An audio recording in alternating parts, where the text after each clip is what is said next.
talking about the new Five Nights at Freddy's, streaming Woohoo! exclusively on Peacock and also in theaters, or so I'm told. Yes, so you're told. I mean, I watched it on Peacock. I can't. But I will tell you, I for those of you who don't know, I am a high school teacher, have been for many years, and because I am also the resident anime nerd, like all the kids know, oh, Miss C likes anime, so we're gonna go talk to her. They just assumed I would care that they were all buying their Five Nights at Freddy's tickets like the I bought these tickets a month ago. I bought these tickets as soon as they dropped. They were like midnight premiering Five Nights at Freddy's. Okay, these kids were ready, and they came back on Friday so excited. They didn't spoil the movie. I mean, it's Five Oh, Nights at that's Freddy's. Like you kind of know what's going to happen, but like they were prepared on Friday. The kids who I don't even have in class were coming to see me Friday just to tell me how great it was and to make sure I was going to see it this weekend. So that's really I've cute. heard a lot of adults didn't like it, but I'm telling you, the teens are loving this movie. Okay. Oh yeah, this movie knew its audience and it's Mm-hmm. for them. I guess let's roll into a spoiler-free synopsis. All right, spoiler free. Like, man, I never prepare these. Spoiler free synopsis. We have a young man, young as in like I'm gonna say like mid-20s, who is raising his younger sister for reasons, and he desperately needs a job. He gets suggested to apply to this job at Freddy Fazbear's, I believe is how you pronounce it, to work as like the night security guard. His job is to just be there at night and make sure the place doesn't burn down and get broken into. He starts the job, and immediately upon his first night, things go awry. And that's the movie. For the spoiler synopsis, if you Yes. have not seen Five Nights at Freddy's, because it literally just premiered, watch this movie, take about 2 hours every time, and then come back and listen to the rest of this episode because we are about to spoil the shit out of Five Nights at Freddy's for those who haven't played the game or read the books. I feel like if you have, you're not surprised. Anyway, okay, 3, 2, 1. There we go. Okay. Spoiler synopsis is that Josh Hutcherson, Yes. our intrepid main character, security guard Mike, and his little sister Abby, begin interacting with the animatronics brought to life by the ghosts of dead murdered children on a quest to find out what happened to Josh Hutcherson's little brother, who is a dead murdered child. And it ends with the confrontation with William Afton, the creator, murderer, animatronic mastermind. Yes. And his cop daughter, Vanessa. And in the end, the heroes triumph and are able to move on from their trauma and live happily ever after. But also, there's a plug for a sequel. Yeah, there's a plug for a sequel. The casting. We got to talk about the casting. Like, I always feel bad about bashing on the actors because I know they're just trying to get a check. And, you know, people, I always think of Will Smith in the early seasons of Fresh Prince of Bel-Air, literally mouthing everyone's lines because he's trying to remember his. Yeah. If you watch the first couple seasons of, I mean, I don't know how young our audience is, but if you do, if you go back and watch a rerun of Fresh Prince of Bel-Air, when they first cast Will Smith and he was just a rapper and he was starting to act, he is super nervous in every scene, visibly nervous. You see the whites of his eyes. As it went on, I mean, and now I don't think anybody could argue that Will Smith's like one of the best actors come out of Hollywood in the last 50 years. Like, he's amazing. Absolutely. Yeah, he is. He's amazing. And so, like, I feel bad about being like, these actors are shit because you could get really good. It doesn't mean I got to write you off forever. But man, it is criminally underrated Josh Hutcherson who pops up and shit. And I'm always like, yeah, how'd you get here? Like, how did you get here? You don't belong here. You're too good for this. It's like, Josh Hutcherson, look at you. You're acting in this movie. And then everyone else is a YouTuber. And the ones who aren't actually YouTubers, this is what I mean by I'm going to be a little cruel here. They're YouTube level actors. Like, this is the acting we get. Like, you're all really cute but you got faces and voices and acting ability that belongs on YouTube. And you are on a real movie now. Yeah. And so that means the occasional real actor like Matthew Lillard or Josh Hutcherson Or even the lady who plays the aunt. She's a real actress. She Uh, is. Mary Stuart Masterson. yeah, when Yeah. they pop up and they're on screen with the YouTubers, the gap is shocking. When apparently, because okay, so there's like a whole scene of Josh Hutcherson just cleaning the place, hmm and you don't do that in any of the games. And so I think what happened, apparently this movie got shopped around a bit before it went to Bloomhouse, and I think Warner Brothers had it before. And I think Warner Brothers is the one who did Willy's Wonderland. And so they're saying that basically they kind of like took the genera version of that script once that fell through and made Willy's Wonderland, which makes sense because then the same blueprint was used to make this one. And I think that in their attempt to be like, oh, we're going to be serious and also not bloody to differentiate us from Willy's Wonderland, that like the fun and the whimsy and the blood that was interesting and like the effects that were interesting were really missing here. Yeah. Um, so apparently all of the puppets or oh yeah, all the animatronic suits are like Jim Henson puppets, like giant Jim Henson puppets. Oh, But they didn't look it. no, they didn't. I They looked don't animatronic. know. I don't know because they're animatronics and they're inherently mechanical.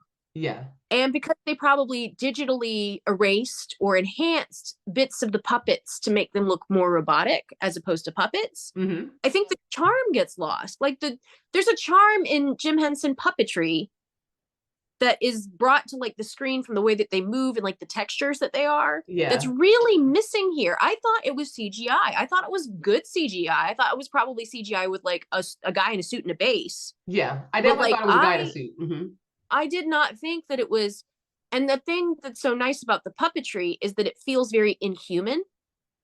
And these felt like dudes in suits. Like it, I would say that even some of the early Willy's Wonderland animatronics were more animatronic like. Yeah, they looked more like more metal, more robotic, more creepy even. Yeah.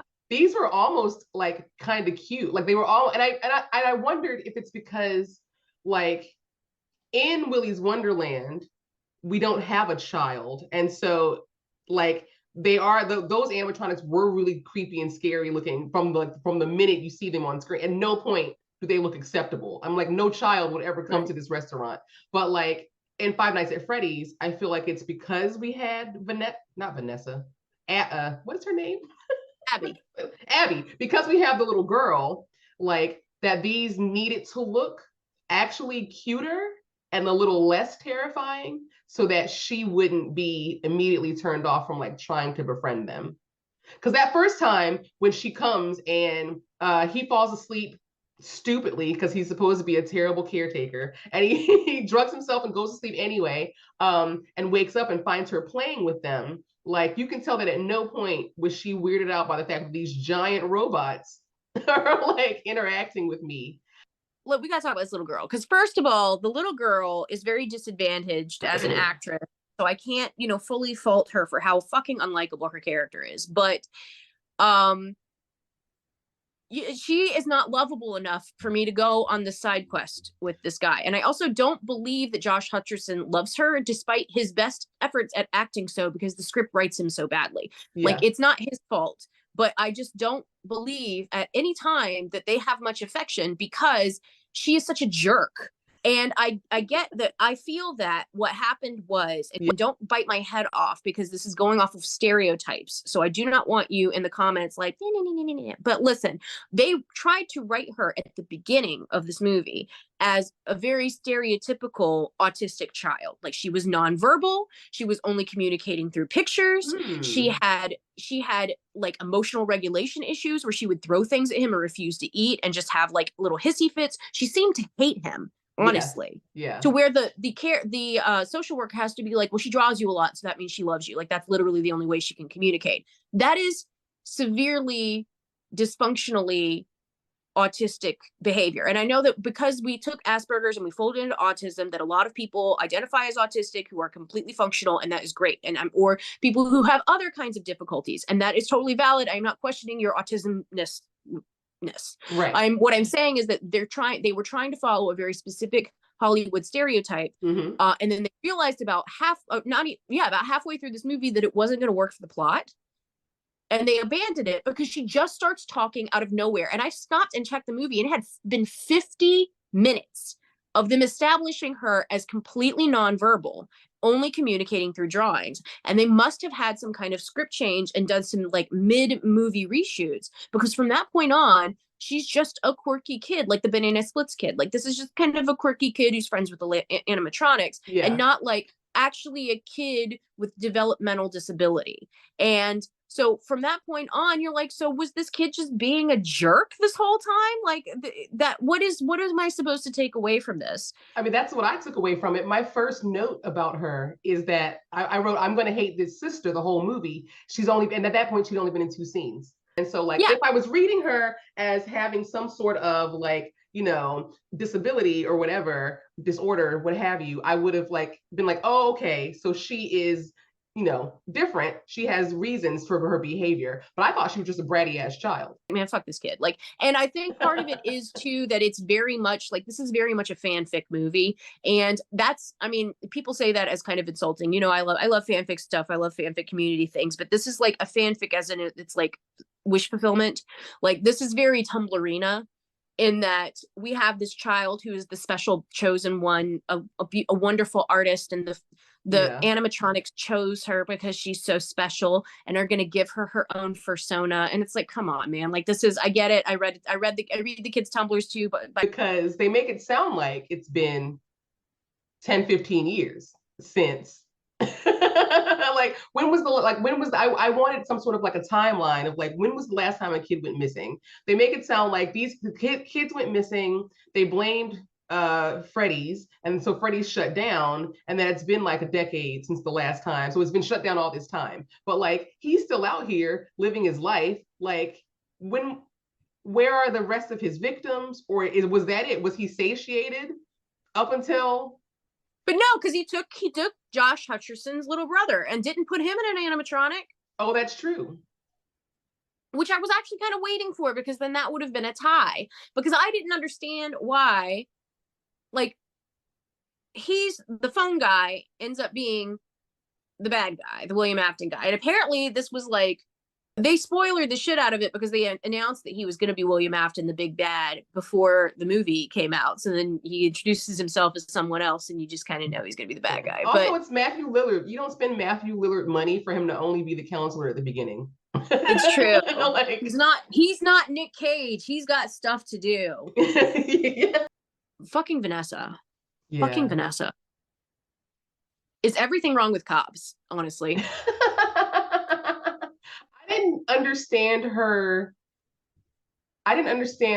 like, her motivation for even being there. So like, she shows up and like, talks to him, and clearly she's the cop, and she like makes a big deal about the fact that he was like drugged and sleeping on the job or whatever. But it's like, you can tell she's just there to be nosy. Yeah. And then eventually we find out like her truth, that she's, like it's her dad is the guy, right? And I was like, so what's your motivation this whole time? She's an Easter egg. She's an Easter egg. So her character doesn't make any sense, because she's a aha, you played the game person. Like, that's Oh, okay. her. So in the whole reason that she's there is, it's like, it's a wink wink nudge nudge, Okay. and that's why it doesn't really work for the movie. They're in the lore. The murder guy has two sons. One son gets murdered. One son ends up being a security guard to try to like atone for his father's sins and Mm-hmm. murder the animatronics. And he has a little daughter, and the daughter got killed by one of the animatronics by mistake. So that daughter is blonde.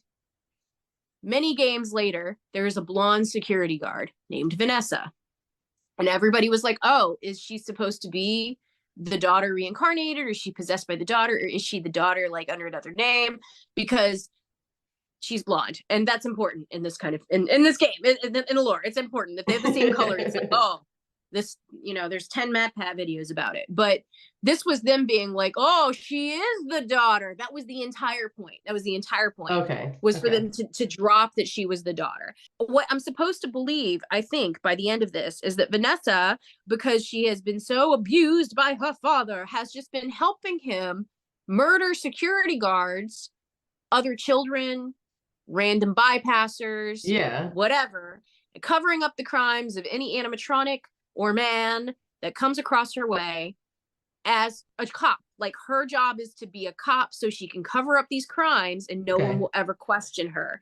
And I was like, that is so fucked up. Like, that Yes, it is is.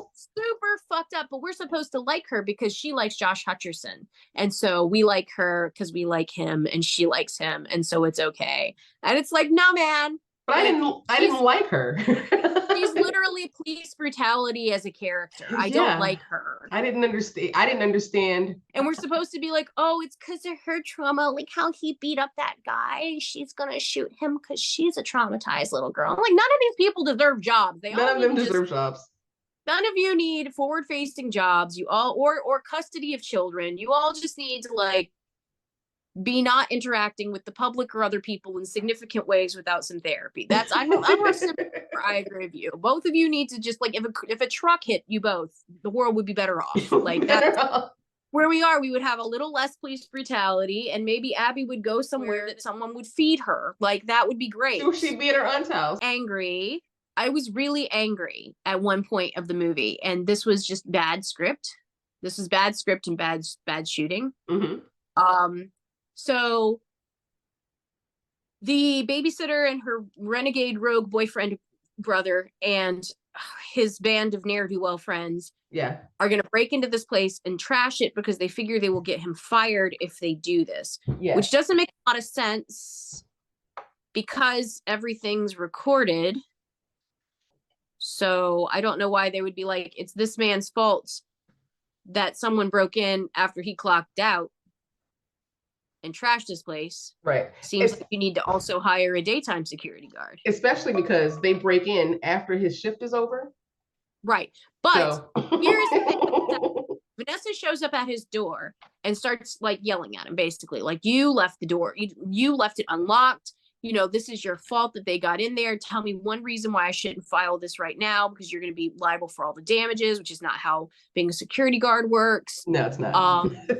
But you're going to be liable for these damages, and everything's going to suck for your life unless you can explain to me what's going on here. And his explanation is, my brother got abducted, which I'm like, that is a non sequitur and has nothing to do with the actual moment. But I was actually so upset. I stopped the movie and I rewound it because she was there when he locked it. Yeah. Mm-hmm. She's literally talking to him as he locks it. And you see the vandals stepped back, like it's from their POV, waiting for him and her to leave. Mm-hmm. And so we know it's the same day. Right. So she is gaslight girl copping him into saying that he didn't lock the door. But also why? Because she's not in on it with the like robbers or whatever. Like, she's not part of that group. So why is she even lying for them? It doesn't make any sense because Freddie took care of it. She showed up, saw the dead bodies, dragged them off into the back room, and then went to go cuss Josh Hutcherson out for some reason. For whatever reason. For whatever reason, it's not his fault. The dead people are in this. That is an animatronic thing. Your animatronic security guards murdered these people. That sucks that they broke in when you didn't hire a daytime guard. Who is paying for this man's bills? Yeah, and then the end is just everything is better. I guess he's going to stop drugging himself, and nobody cares how many people Vanessa police brutalized to death because she tried to save this one person, kind of. She didn't even die herself. She's gonna probably live and be fine. Yes. Yeah. Mascot horror. All right. Well, that's all there is for Five Nights at Freddy's. Yeah. The dawn has risen and the movie is over. So thanks for listening. Thanks for listening.